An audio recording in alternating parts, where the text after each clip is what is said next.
Halo bro, balik lagi sama gua Koko Brewok. Di video kali ini gua nggak akan ngomongin soal brewok. Seperti yang udah gua polling di YouTube gua di community ya. Gua ngelakuin polling apakah gua sebaiknya membahas alasan kenapa Indonesia jangan sampai lockdown atau enggak. Dan 53% dari kalian memilih gua untuk membahas. Nah, di sini 53% itu adalah sekitar 10 jam yang lalu. Jadi ini gue bikin malam-malam sekitar jam 8-an hampir setengah 9. Dan apapun hasil pollingnya ke depan akan tetap gue upload ya. Karena ya gue udah buat itu. Gue buat ketika polling nunjukin bahwa lebih banyak yang mau gue untuk bahas.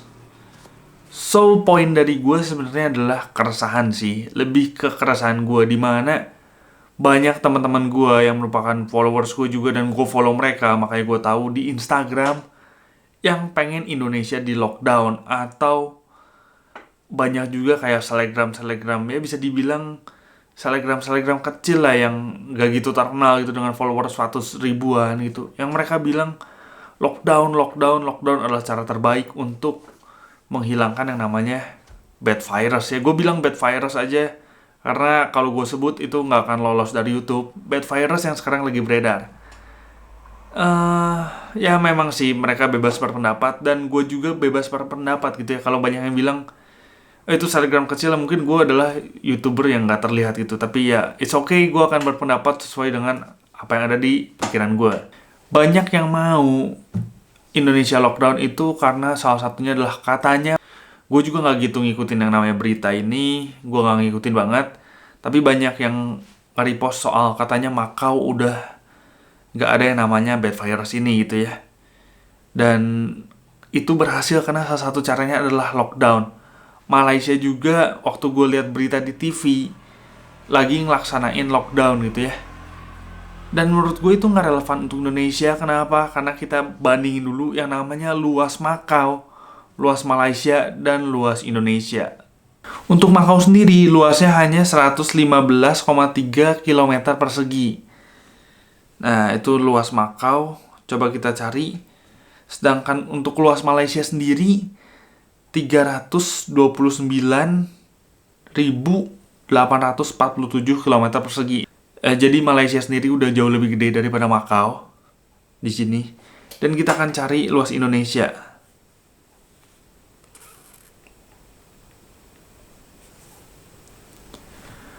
Luas negara Indonesia adalah 1,9 juta. 1.900.000. Dibacanya gimana sih? Ya pokoknya 1,9 jutaan kilometer persegi ya. Jadi Indonesia itu udah sekitar 5, something, hampir 6 kalinya Malaysia. Kalau dibandingin Makau udah nggak tahu berapa ratus kali kali ya. Dan untuk Indonesia sendiri yang negaranya kepulauan itu benar-benar sulit banget untuk lockdown, dan itu adalah opsi terakhir menurut gue ya. Dan gue juga udah nonton podcastnya Om Deddy gitu ya. Lockdown tuh merupakan opsi terakhir. Kalau lu udah gak bisa ngapa-ngapain, ya lockdown adalah solusinya gitu. Tapi kalau misalnya lu masih bisa ngelakuin sesuatu yang lain, kayak sekarang ada pembatasan sosial gitu ya, ada jaga jarak sosial, itu udah istilahnya kita membatasi gitu yang namanya penyebaran ini bad virus. Gue akan kasih tahu kenapa alasan bahwa Indonesia jangan sampai lockdown dari sudut pandang gue gitu. Yang pertama, banyak orang atau banyak teman-teman gue yang kerja atau banyak yang tadi gue bilang adalah selebgram yang mereka bilang untuk lockdown karena mereka berpikir masih bisa cari uang dari rumah gitu. Kalau sampai lockdown, endorse masih jalan dari barang-barang yang sebelumnya udah dikirim gitu ya, atau masih bisa kerja lewat internet dari rumah dan masih dapat gaji dari kantor. Padahal kalau sampai lockdown berkepanjangan, mungkin orang pengen lockdown yang kayak di Wuhan, di Cina gitu, yang orang benar-benar nggak keluar rumah dan tentara yang ya mereka ngeberesin semuanya gitu ya. Lu paket endorse tuh nggak akan nyampe ke rumah lu gitu. Jadi lu cuma bisa endorse sesuatu yang apa namanya, ya, yang barangnya udah dikirim ke lu gitu. Lu nggak bisa dapat tambahan endorse. Itu yang pertama. Dan yang kedua, misalnya kalau lu YouTuber pun yang udah menghasilkan AdSense, ya percuma lu dapat uang mungkin masuk ke M-Banking lu gitu ya. Tapi lu nggak bisa pakai uang itu gitu, lu nggak bisa beli apapun karena lu nggak bisa keluar. Sama dengan lu yang digaji gitu, kalau lu berpikir kayak gitu, lu akan dapat gaji dan lu nggak bisa pakai uang. Tapi ke depannya kalau misalnya lu lockdown gitu dan perusahaan nggak bisa ngejual apapun, anggaplah perusahaan otomotif gitu, mereka nggak bisa jualan mobil, mereka nggak bisa jualan otomotif, ya otomatis dengan adanya lockdown nggak mungkin mereka akan bayar terus gaji lu gitu. Pasti lu lama kelamaan mungkin bisa di PHK atau apa segala macam. Lu harus mikir ke sana gitu kalau Indonesia sampai lockdown. Dari yang endorse juga nggak mungkin online shop bisa ngirimin barang lagi karena mereka pun nggak ada penjualan. Percuma lu pasarin sekarang, mereka nggak bisa jual sama sekali gitu, ekspedisi nggak bisa lewat. Itu yang pertama. Yang kedua adalah dari segi ekonomi gitu ya. Ketika lu lockdown berarti ekonomi negara kan nggak jalan gitu, istilahnya mati untuk sementara gitu, pingsan lah. Itu untuk ngebenerinnya lagi nggak akan cukup 1-2 tahun gitu, ketika misalnya lu lockdown 2 bulan gitu ya. Untuk ngebalikinnya lagi bisa butuh belasan tahun atau mungkin puluhan tahun atau mungkin paling cepet 5-6 tahun. Dan itu menurut gue suatu yang apa ya, benar-benar harus dipertimbangin lah. Karena gue nggak nyalahin kebijakan sih, maksudnya dengan sekarang adanya pembatasan sosial gitu ya, itu ekonomi udah nurun banget sih. Misalnya itu akan berpengaruh ke semua aspek. Banyak yang bilang misalnya, lu online gak berpengaruh. Menurut gue berpengaruh sih, semua pasti kena dampak menurut gue. Anggaplah pembeli gue misalnya punya toko baju gitu, toko bajunya gak laku karena orang takut datang ke toko baju untuk penyebaran bad virus gitu ya. Ya otomatis mereka gak punya uang dan mereka gak akan belanja online. Itu yang pertama. Jadi dari segi ekonomi semua berpengaruh menurut gue ya. Atau misalnya orang yang kerjanya harian, anggaplah misalnya Gojek gitu ya, mungkin Gojek makanan sekarang masih banyak gitu ya, tapi kan dari segi penumpang yang ngambil pun, karena banyak juga orang yang nggak jadi kantoran gitu, itu pasti akan berkurang. Atau misalnya orang-orang yang kerja harian lah, atau apa yang mungkin pedagang gerobakan yang kerjanya harian, itu pasti customer-nya akan berkurang karena orang kan akan semakin membatasi untuk keluar rumah gitu. Dengan sekarang pembatasan aja banyak banget orang yang di PHK tuh udah banyak. Katanya Indosat tuh kemarin udah PHK juga. Jadi sekarang aja udah sangat membatasi gitu, udah cukup memberatkan untuk rakyat menurut gue. Tapi itu kan kembali ke kebijakan. Ya nggak masalah selama itu jalan terbaik. Tapi kalau udah lockdown itu benar-benar semua mati. Dan lu harus pikirin dari segi aspek ekonomi gitu. Untuk yang kemarin minta lockdown gitu menurut gue ya, orang-orang kantor yang minta lockdown atau selebgram yang minta lockdown, kalian juga akan kena imbasnya gitu ketika benar-benar lockdown. Berikutnya adalah ketika misalnya Indonesia benar-benar di lockdown, apakah itu benar-benar akan efektif gitu? Anggaplah kota gue misalnya Bandung mau di lockdown.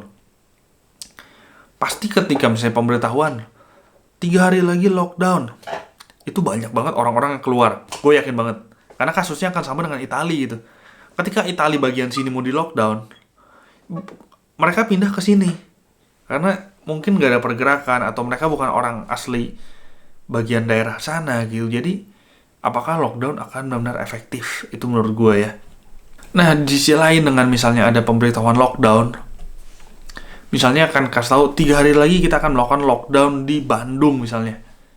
Itu kan pasti orang akan berburu makanan gitu, stok makanan atau apa. Ya itu balik lagi gitu. Di 3 hari itu orang-orang akan benar-benar kumpul di satu tempat, di satu, ini adalah pusat perbelanjaan.